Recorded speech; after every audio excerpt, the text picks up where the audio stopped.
they all seem to have this otherworldly physical gifts. They can do things physically that you wouldn't do it if you started training for it at 2 years old. You would never be able to do it. Most of us, nearly all of us. So all of them have that. So I guess what separates the best is all, it's got to be in here. It's got to be a willingness and an ability to learn. Welcome to Charge Forward Coaching, the podcast for committed athletes and individuals who want to achieve more on and off the field. Hosted by James Blasco, certified mental toughness and resilience coach. You'll gain insights and inspiration from elite athletes, coaches, and others who know what it takes to excel. Are you ready to go to the next level? Then tune in, get inspired, and let's charge forward. Now here's your host, James Blasco. Hello and welcome to the Charge Forward Coaching Podcast. I'm your host, James Blasco. Thanks for joining in. Well, today we have a super interesting guest and a super interesting topic to cover. I know I'm all about mental, about mental toughness here. Yeah, but you could already hear Ken Willis. Now, Ken has been a sports journalist for over 40 years. You've probably read his work everywhere. Yeah. I always like to point out, though, that I literally started as a teenager, so that helps my cause a little bit. That's right. When you were in grade school. Yeah. So Ken has he works for the Daytona Beach News-Journal, part of USA Today. So you see his work in USA Today, Golfweek, Yahoo Sports. He's been doing this for a long time. The thing with Ken is he has a great sense of humor, which you're about to find out. So Ken, welcome to the podcast officially. Thanks for the pressure, James. Good Lord. Appreciate that. No pressure. So we're going to talk a little bit about mental toughness and the perspective that you have as a journalist. But first, why don't you give us a little bit of your history and how you got started in the sports journalism world? It's a good question. It just happened. It seems like I found a scrapbook that I did recently. I found it when, the typical way when you're looking, you find this when you're looking for that. Right. And it was a scrapbook that I did on the 1972 World Series, Reds and A's. And I was 10 years old. And I cut out pictures from the local newspaper, the News-Journal, because I grew up here. And I pasted them on notebook paper and put them in this binder. And I did my own little handwritten write-up from each game. And I found it, and I coincidentally happened to live down the street from Jack Billingham, who was a pitcher on those Big Red Machine teams in the 70s. A great pitcher, all-star pitcher, National League all-star. And so I took it down there to show him. And I said, and he looked at me, he said, "You did this when you were how old?" I told him, we both thought of the same thing. It's like you were going to do what you do, and you knew it somehow there was like a one track. And I'm not physically capable of manual labor. I say I'm not. All right, I'm physically capable. I'm not emotionally able. I agree. Fit for physical labor, and thank God. And because honestly, I don't know that I've worked an honest day in my life. So there's been no heavy lifting, nothing heavier than a laptop bag. So that's it. That allows me to save energy to do some yard work and literally mend a fence out in the backyard every now and then. So yeah, thank goodness for that. Because I don't know. I've just always been steered to do what I was going to do. Never. And I started paper when I was a teenager. Worked part time through 4 years of college. Back then we had, I don't know, it might still be the case. You had to have a 4-year degree to be hired. They had changed that in the last decade or so before I came along. And so the only reason I really went to school was to get the 4-year degree. So I made it as easy as possible. I went 2 years at the junior college here in Daytona, 2 years at UCF, largely commuting, but stayed a couple of nights a week. And I did it on the cheap and as quick as I could do it, so I could start working full time instead of part time. And though this is not to be a condemnation of higher education, but I learned nothing about my job in college. Everything I learned about doing this job, I learned working there from the age of 18 or 19 on. So it was on-the-job training, just like an 18-year-old would get if he went into the HVAC service or if he became a plumber or something. You learn as an apprentice, basically, even though we didn't have a formal apprenticeship. But that's it. And my family's from here. I got a lot of family here. And married locally twice. so everybody's here. So there was never really a reason to leave.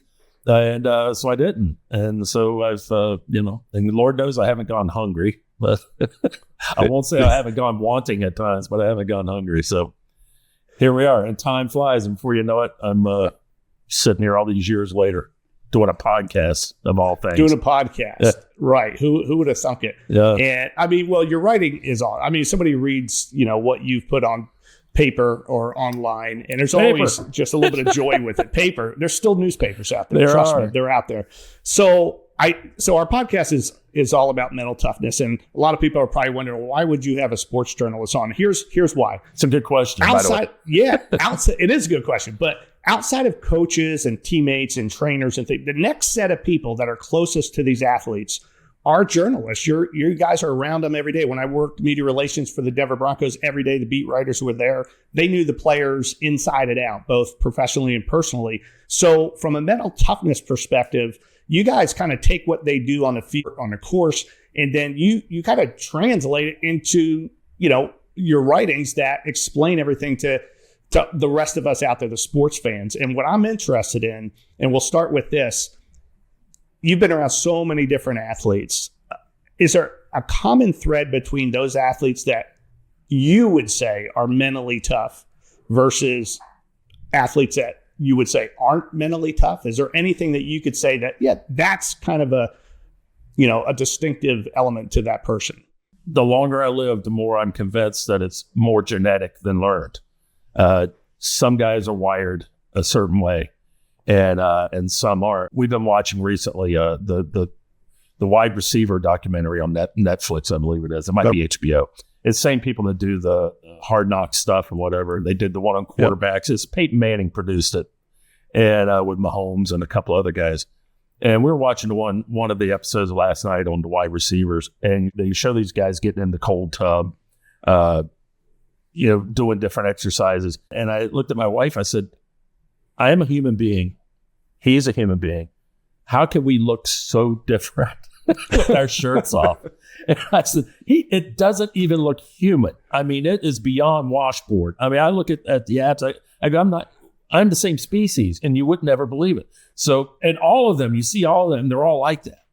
And at least the wide receivers. Now, the interior linemen, instead of a wash, maybe not a wash more resemblance. Yeah. Yeah, they're like me. It's not a washboard stomach; it's a wash tub stomach. So they, but they all seem to have this otherworldly physical gifts. They can do things physically that you wouldn't do it if you started training for it at 2 years old. You would never be able to do it.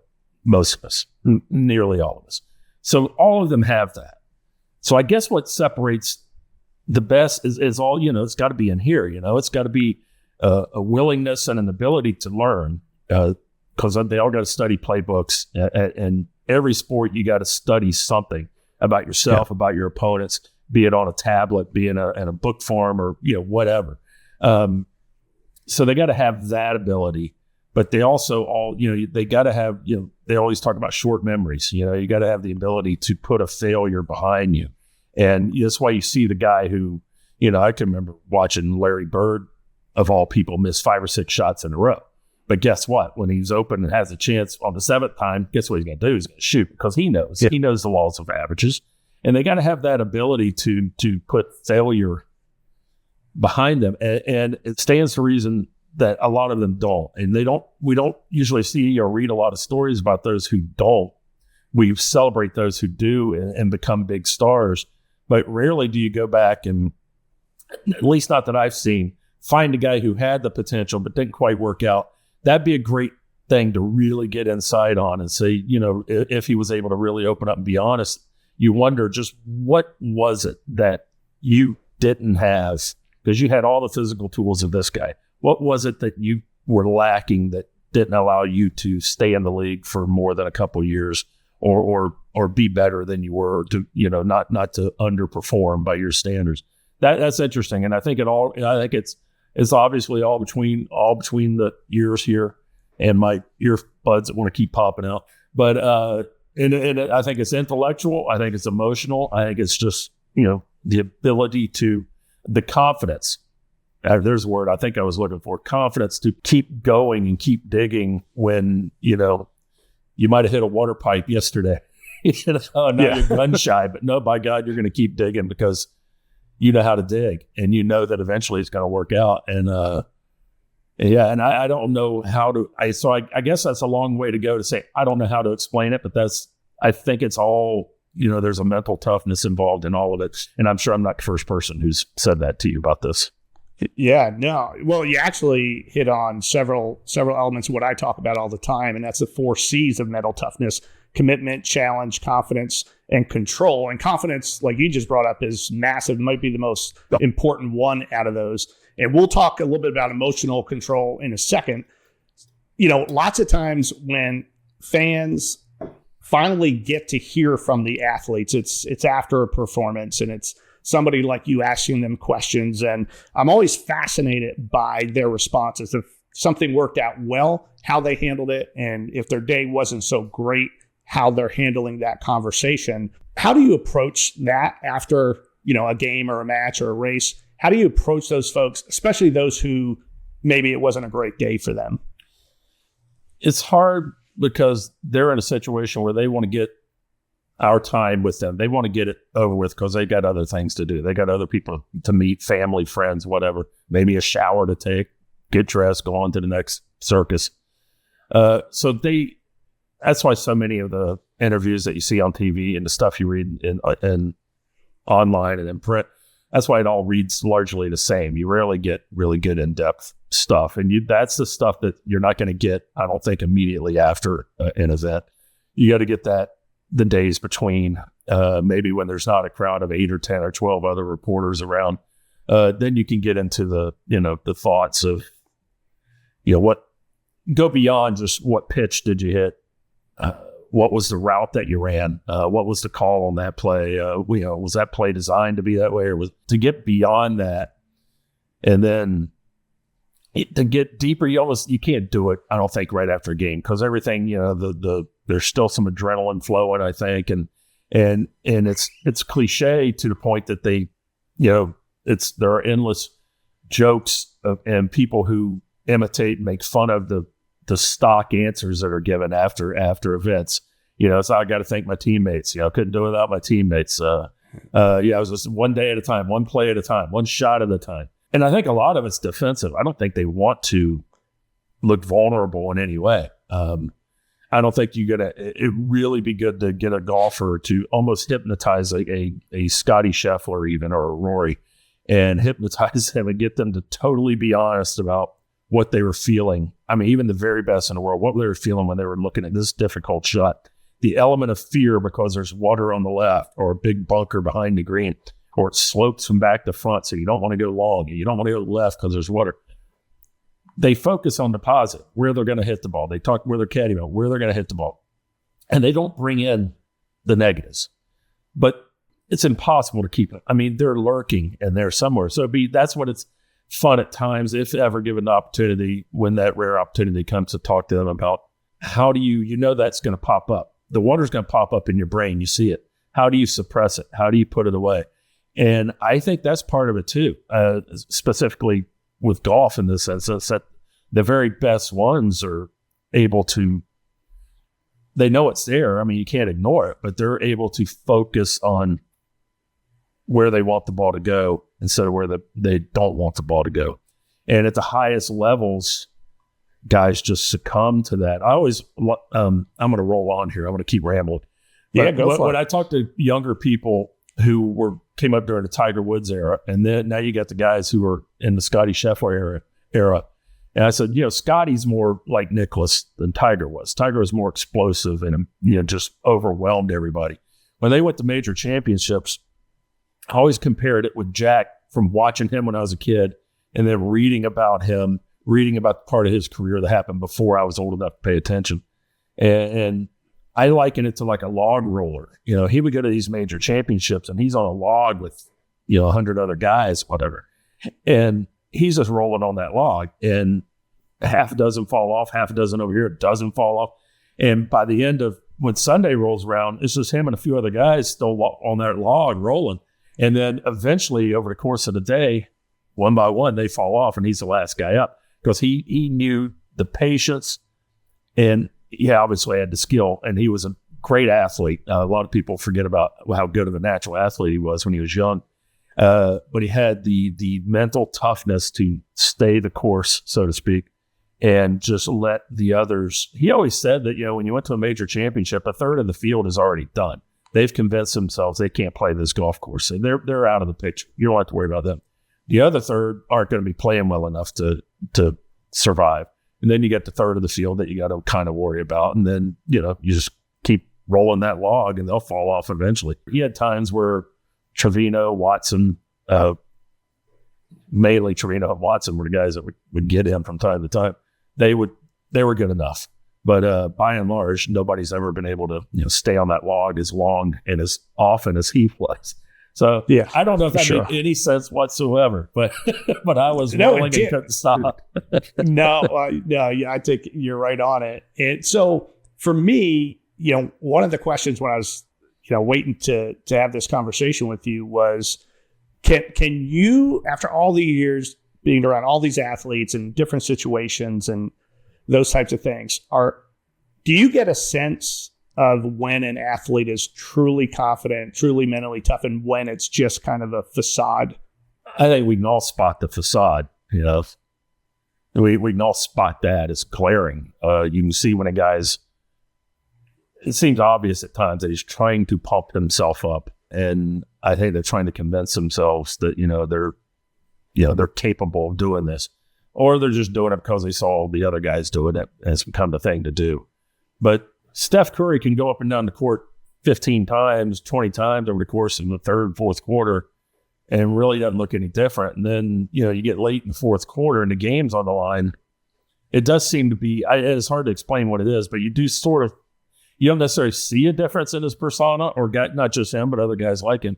But let's feel it, and it's just, there are a lot of cliches that describe it, but I don't know if there's any purely accurate, really good way to describe it. But it's one of them things that you know it when you see it, and right. You know it when you feel it. In this case, you can see these guys, and they just seem to take charge. They seem to all of a sudden take over the moment. And I used to like to watch the great relief pitchers, the closers that would come in, and Mariano Rivera, when he came in, I think it's almost like he knew, and the batter knew, and he knew that the batter knew, and that this was a mismatch, and you weren't gonna get the barrel of the bat on the ball, and he just seemed to own the moment. And I don't know if that's because of something he was doing or because he was so good for so long that when he came in, we projected this onto him and guys like him, that they're in charge. They're on the mound, they're in charge. Or he's under center, he's back in the shotgun position. It's late in the game, Mahomes is back there, they need a touchdown. You know what's going to happen. And I don't think they're doing anything different than they were doing in the first quarter, in the first inning, but we project onto them that they have suddenly physically grown in stature, and have taken on an air of importance and know that this is the time to get it done. And frankly, I think it's projection from us more so than it is anything they're doing. But, I don't know. I haven't looked at it with a magnifying glass in a long time.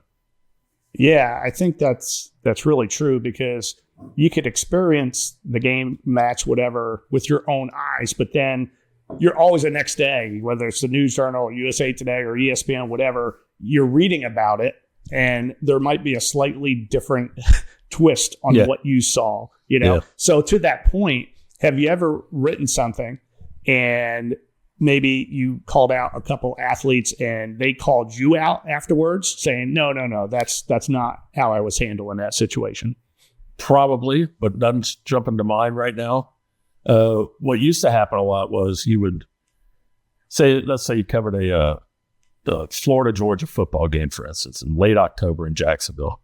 And all the columnists from all the Florida newspapers would be there covering, because that was the big event of that weekend, or that Saturday anyway.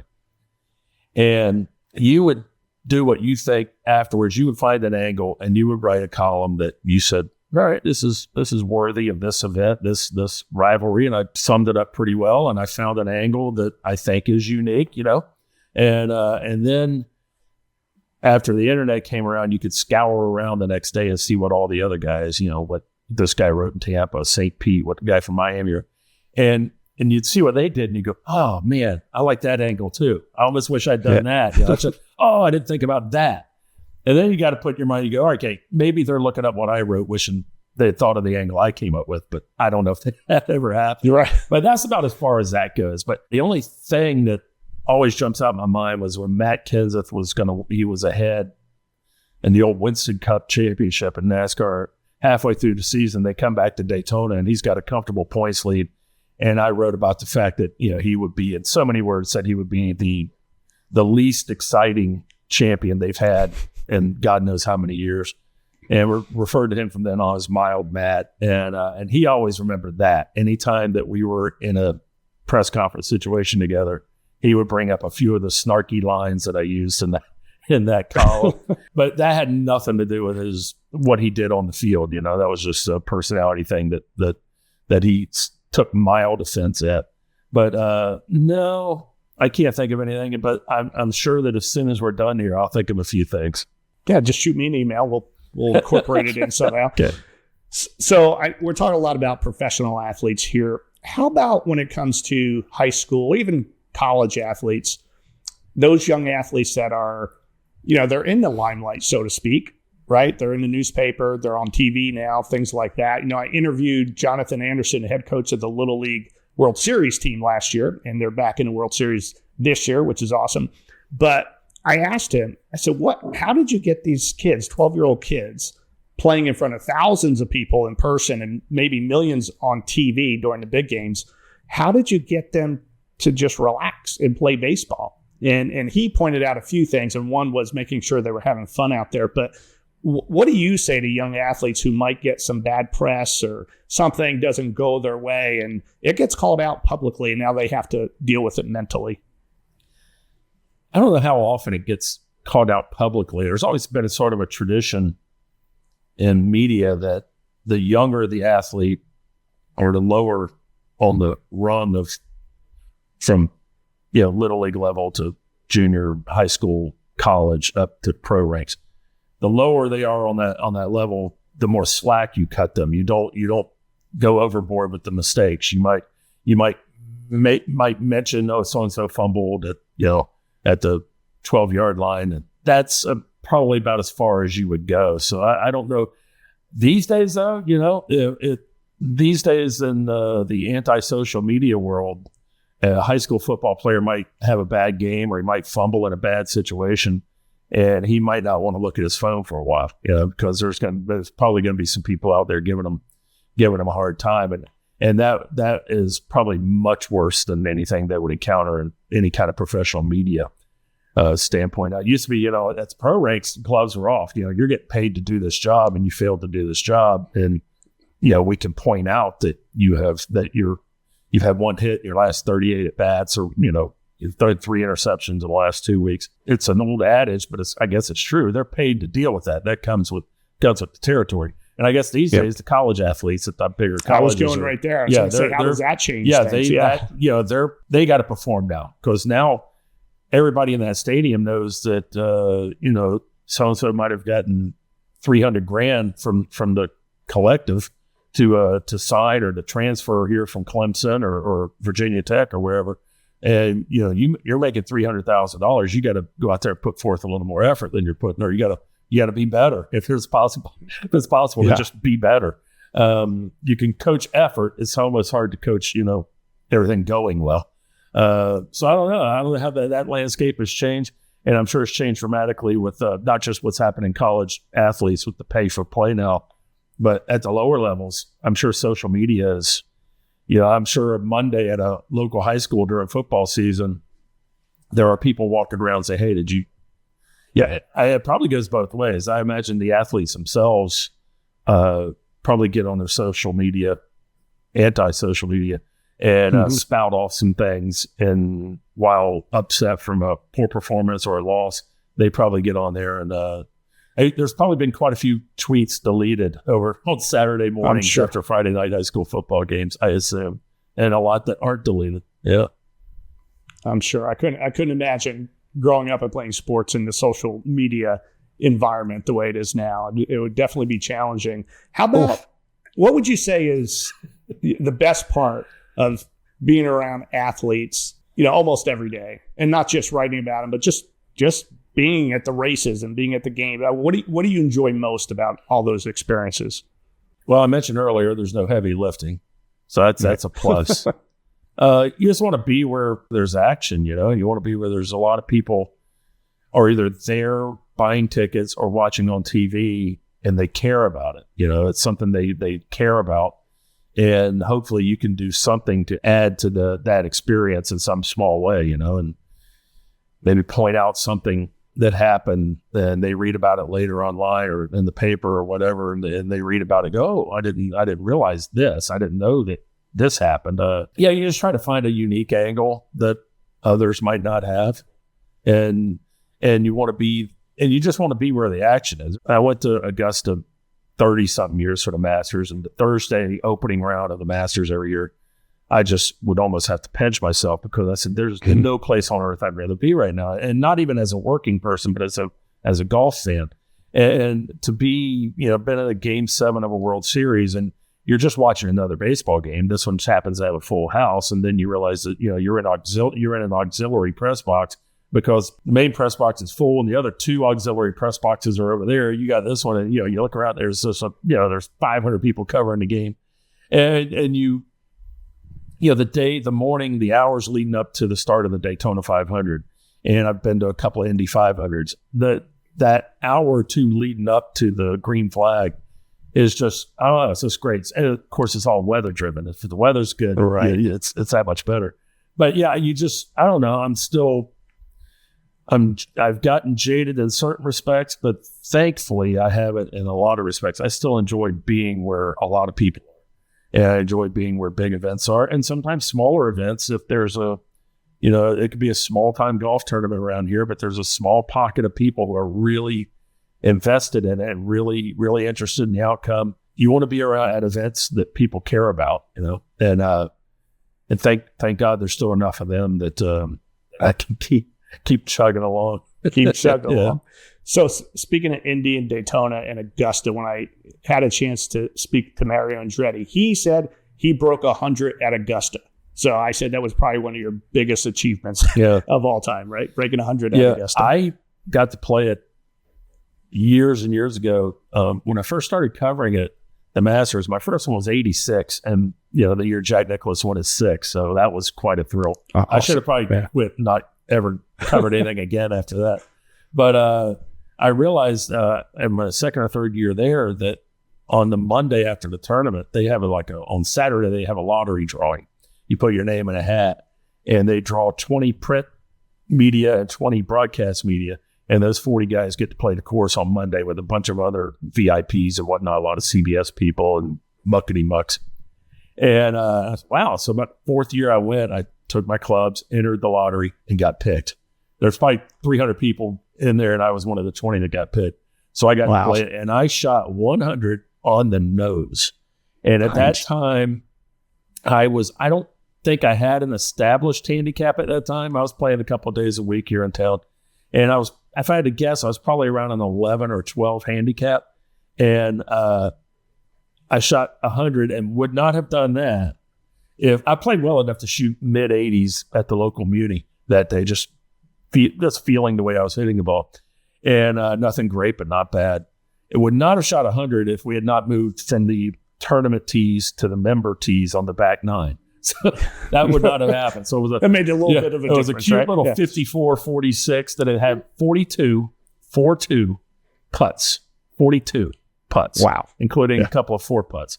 So the greens are what really get you there. So if Mario shot 100, I'm guessing he did it from the member tees. But I didn't ask him. He just said I broke 100, and that's it. I don't know how much golf he has played or how good of a golfer he is. I've never thought about it, but never even knew he played golf until you told me. This I don't think he does. From hearing him, all he did most of his life is race a car. Yeah. So, any kind of car, anywhere, all the time. He did. Yeah, that's what he did. So I'll get you out of here. One last question, kind of a tough question, but I'm going to throw it at you anyway. Out of all the athletes you've been around, who is the most mentally tough athlete you've ever been around? Now, this includes watching them on television. Yes. I'm prone to stick with golfers because I just love.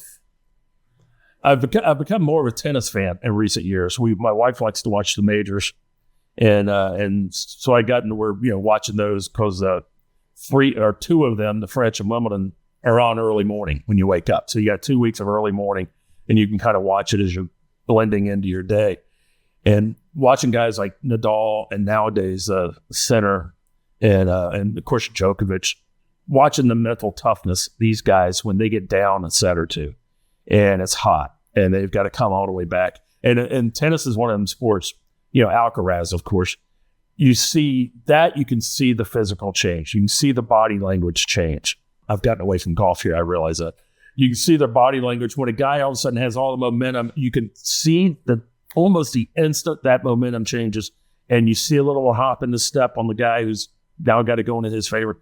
And you can feel, you can sense it, you can see it. And I love watching that. It's amazing. And plus, there's nowhere to hide. You're out there. It's like golf. There's nowhere to hide. You can't pass it to a teammate. So there's been some guys, I'm going to state the obvious, from Jack to Tiger and now Scotty, who's the closest thing I've seen to Jack in terms of how he gets the job done. The mental toughness it takes to stand there naked, basically, with nobody to pass the ball to. All you have is your caddy whose shoulder might get cried on, might not. You might be able to blame the caddy too if you think you picked the wrong club. But there have also been others. I mean, I remember watching as a kid, watching Raymond Floyd and Lanny Watkins. Boy, when they got the bit in their mouth late on Sunday, I mean, they tensed up in a good way. I mean, they were tense and coiled, but in a good way.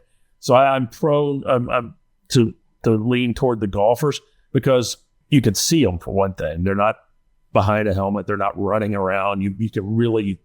They often stand still, like tennis players will stand still between points. So you can look at their face and you can see.